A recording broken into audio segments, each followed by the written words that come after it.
فقلت مشي الأقدام إلى الجماعات، مشي الأقدام إلى الجماعة، عندما تمشي إلى صلاة الجماعة هذا المشي يمحو السيئات.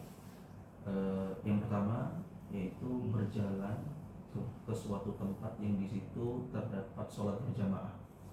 Jadi berjalannya kita ke suatu tempat kemudian kita melakukan sholat berjamaah bersama, itu salah satu hal yang bisa menghapus dosa kita. فهذا الكلام هو الذي يتكلم فيه الملائكة في السماء، وعلمه سيدنا رسول الله، علم ماذا يتكلم الملائكة في السماء. سبحان الله. Ini yang menjadi perbincangan para malaikat dan Rasulullah SAW di sini mengetahuinya. ويعني هذا من سعة العلوم التي ربنا عز وجل أكرم بها هذا النبي الكريم صلى الله عليه وسلم. Jadi Allah Subhanahu wa taala di sini memberikan ilmu yang sangat luas sekali kepada Rasulullah SAW. لذلك كل ما يعلمه العلماء من بعثة سيدنا رسول الله صلى الله عليه وسلم إلى قيام الساعة، كل ما يعلمه كل العلماء لا يبلغ قطرة وذرة أمام علم سيدنا رسول الله صلى الله عليه وسلم. Ini apa yang diketahui oleh ulama dari zaman Nabi Adam sampai sekarang atau sampai nanti hari kiamat, itu tidak ada bandingannya sama sekali. Cuma satu tetes, itu bandingannya satu tetes dari lautan ilmu Rasulullah SAW. لذلك نحن ينبغي أن تمتلئ قلوبنا تعظيما لهذا النبي الكريم صلى الله عليه وسلم. Oleh karena itu kita di sini hati kita harus penuh rasa hormat, rasa cinta kepada Rasulullah SAW. فإذا هنا مما ذكره مما يكفر الذنوب، قال مشي الأقدام إلى الجماعات، الذهاب إلى صلاة الجماعة، الذهاب إلى المساجد، هذا يكفر الذنوب. Jadi di sini ada awal. Jadi kita ulang. Jadi yang pertama tadi apa? Yaitu berjalannya kita, datangnya kita kepada tempat yang di situ ditunaikan sholat jamaah, itulah yang menjadi salah satu penyebab dihapuskannya dosa. لذلك في مسجد نمر من أمامه اسمه حركة الجنة.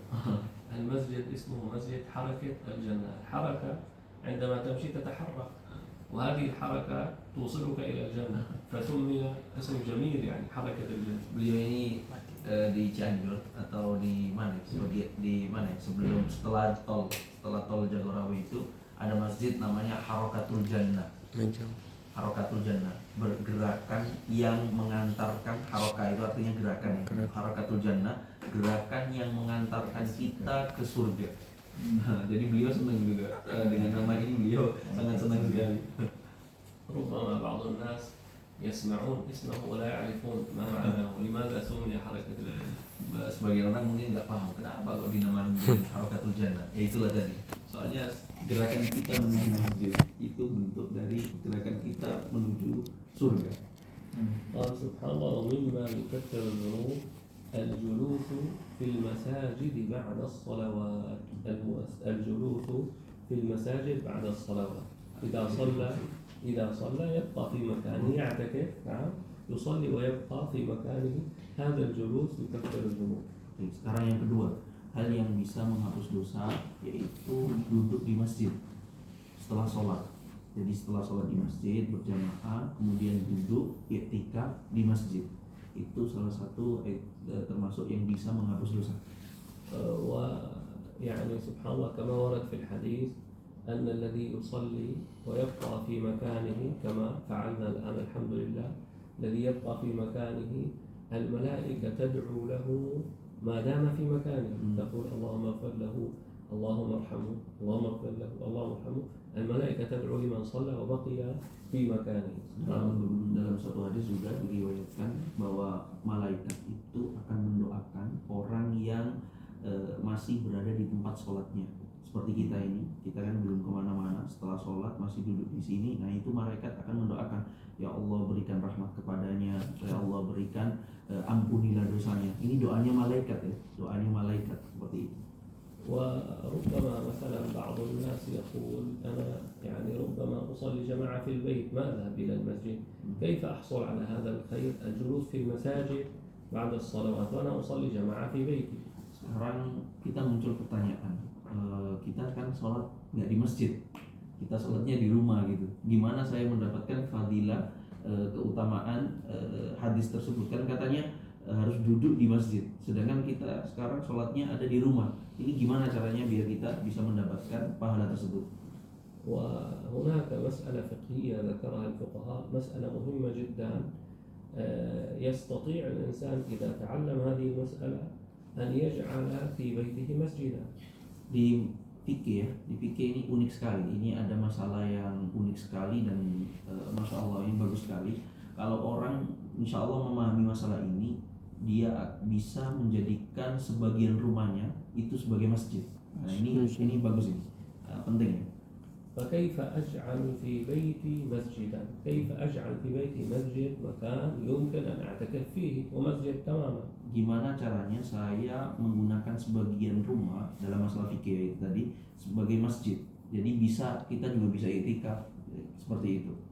Ibu-ibu juga bisa menggunakannya sebagai i'tikaf, itu bisa. Nah, يعني مثلا هذه الغرفة الآن هي ليست مسجدا، هي بيت. طيب أنا كيف أجعلها مسجدا؟ قال هناك طريقة، يمكن مثلا أن أجعل هذا الرخام نفسه فقط، ليس الأرض وليس البيت كله، فقط هذا الرخام نفسه الذي هو مركب في الأرض، أقول وقفته مسجدا. هذا الرخام فقط طبقة هكذا طبقة، أقول وقفتها مسجدا، صار مسجدا، يمكن أن أعتكف فيه وله ثواب الصلاة في المسجد. Ada caranya, misalnya ini ya, kita ada ruangan di sini, kotak ini, kecil ini misalnya, pas lah ya. Ini bisa kita jadikan masjid dengan cara kita mewakafkan keramiknya ini. Jadi keramik tadi ya, wakaf keramik aja.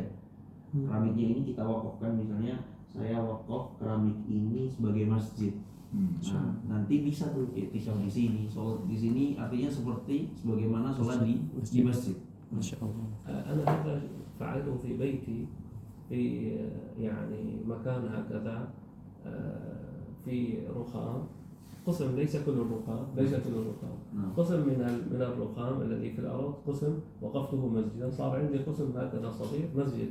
Beliau di rumah beliau di Cianjur juga, beliau itu ada sebagian mungkin sedikit gitu, cukup sedikit, itu diwakafkan juga, dijadikan seperti masjid.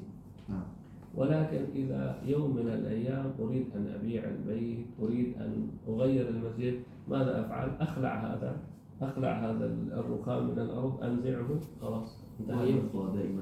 الرخام لا خلاص زالت مسجد، في خلاف. إذا رفع هناك قول أنه يبقى مسجد، وفي قول الراجح أن المسجدية تزول. Jadi nanti seandainya misalnya saya mau menjual rumah itu, apa yang saya lakukan gitu kan? Gak mudah sekali. Kita copot aja keramiknya, nanti setelah itu udah rumah baru kita jual. Nah ini terus keramiknya ini dalam masalah fikih, terus keramiknya ini statusnya bagaimana? Apakah masih jadi masjid? Apakah enggak? Qaul yang mu'tamad itu mengatakan enggak, sudah hilang kemasjidannya, jadi udah nggak bisa digunakan lagi. وفي طريقة أسهل من هذه لبعض الناس، ربما يوقف السجادة فقط، لكن يثبت السجادة بالمسمار بشيء هكذا في الأرض، يثبتها في الأرض. بعد أن يثبت السجادة إذا كانت ملكا له، بعد أن يثبتها يقول وقفتها مسجدا، صارت مسجدا. Ada cara kedua, ini lebih mudah sebenarnya. Kalau keramik tadi kan mungkin nanti bongkar gitu, sulit, terus nggak bisa dipindah juga. Nah ini ada yang lebih mudah itu apa? Sajadah kita hamparkan seperti ini, cuma nanti kita paku dulu sebelum kita niatkan, itu kita paku kayak misalnya dipaku di ini lubang-lubangnya di sini misalnya ya. Iya, di kita لاصق قوية. Atau bahkan nggak paku, ini cukup di apa itu namanya? Plaster isolasi.